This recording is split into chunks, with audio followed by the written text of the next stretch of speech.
The Today in Manufacturing podcast offers a powerful and unique perspective on the biggest stories impacting U.S. manufacturers. Anna Wells, David Manti, and Jeff Ranke apply their experience as editors of industry-leading brands Manufacturing.net and Industrial Equipment News in providing in-depth analysis of the latest headlines. Their insight, along with a mix of humor and human interest, makes Today in Manufacturing a go-to source. Keep pace with supply chain challenges, electric vehicle developments, labor struggles, robotics, and more by listening, downloading, and subscribing to the Today in Manufacturing podcast. OSHA concluded an inspection into a fatal accident at Stellantis' Jeep Toledo assembly complex in Ohio and cited the automaker with a serious violation and a fine of $16,101. The incident took place in August when 53-year-old Antonio Gaston died on the facility's Gladiator line. The Detroit Free Press reported that Gaston was tightening undercarriage bolts when he became trapped beneath a vehicle on the assembly line.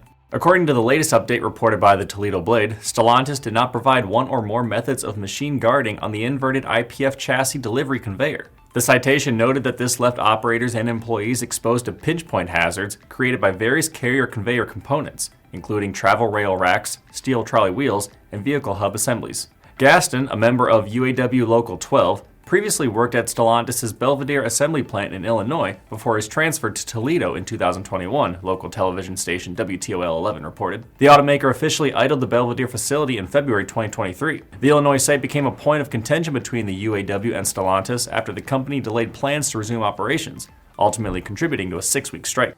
Stellantis can contest the citation, which would send the report to the Independent Occupational Safety and Review Commission. The Blade quoted a Stellantis media representative who said the company has, quote, robust safety measures in place at all its sites and will cooperate with OSHA to resolve the case. The last fatal accident at the Toledo complex took place in 2007, when a worker suffered a fall in the battery charging area. I'm Nolan Beilstein. This is Manufacturing Now.